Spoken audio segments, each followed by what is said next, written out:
Dès le début de l'ère apostolique, le tombeau de Jésus de Nazareth, retrouvé vide par les disciples, est au centre du message chrétien. Les 4 évangiles décrivent à des degrés divers les circonstances entourant sa découverte. Matthieu 28, 1, 6, Marc 16, 1, 7, Luc 24, 1, 12, Jean 20, 1, 12. Y a-t-il des bonnes raisons de croire en l'historicité de ces récits?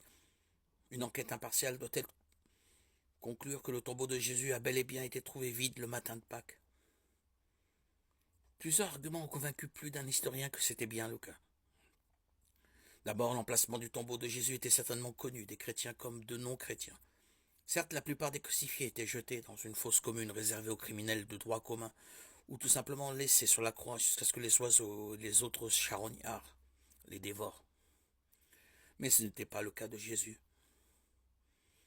Le récit historique indique qu'il a été enterré dans un tombeau qui appartenait à Joseph d'Arimathée, un membre du Sanhédrin, ce même tribunal qui avait orchestré son exécution. Puis un des sceptiques spécialistes du Nouveau Testament sont convaincus que l'enterrement de Jésus par Joseph d'Arimathée pourrait difficilement être une invention chrétienne. Sachant l'hostilité bien compréhensible des premiers chrétiens envers le Sanhédrin, qu'ils tenaient pour responsable en grande partie de la mort de leur maître.